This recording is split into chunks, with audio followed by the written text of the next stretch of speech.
Се работи на спроведување на уставните измени кои се преземена обврска на земјава, но прво треба да се воспостави диалог со Бугарија и македонската страна да се обезбеди дека нема да има нови блокади од Софија. Ова го соопшти министерот за европски прашања Орхан Муртезани како коментар на изјавата на американската амбасадорка во земјава Анџела Агелер, која предвадена изјави дека е 100% сигурна дека се работи на уставните измени.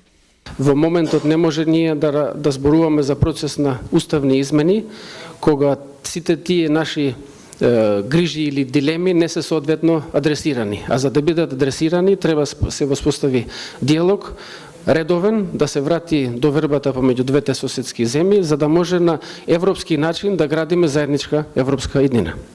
Муртезани, иако рече дека се работи на уставните измени, не кажа дали во игра за надминување на проблемот со Бугарија потпишување на трет протокол во рамки на договор за добрососедство, кој се почесто се споменува како можен излез од блокадата за евроинтеграциите.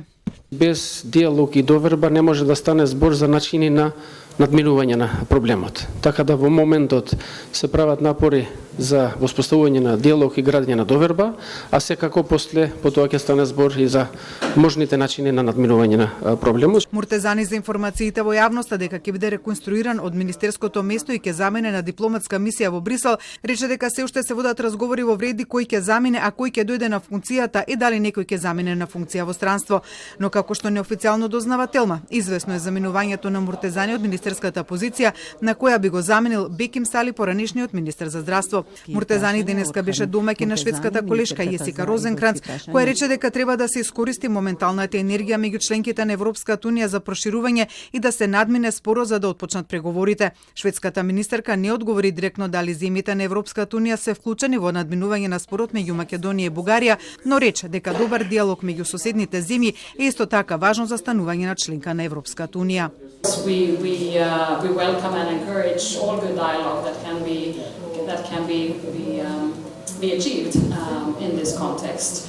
And as for the process as such, Sweden is quite clear that once the constitutional amendment has been made, it is also up to the EU and to all member states to respect the agreements that have been made and then formally launch the membership negotiations as soon as the constitutional amendment has been made. Розенкранц пред посетата во изјава за шведското радио пак рече дека Европската унија никогаш не била поотворена за нови членки како што е сега, упатувајќи отворена критика до членките кои го попречуваат тоа. Додека Унијата се обидува да го забрза проширувањето, некои земји го злоупотребуваат правото на вето во Европската унија. Розенкранц повика и на спроведување на реформите во земјата, особено во судството и борбата против корупцијата, исто така како едни од условите за членство.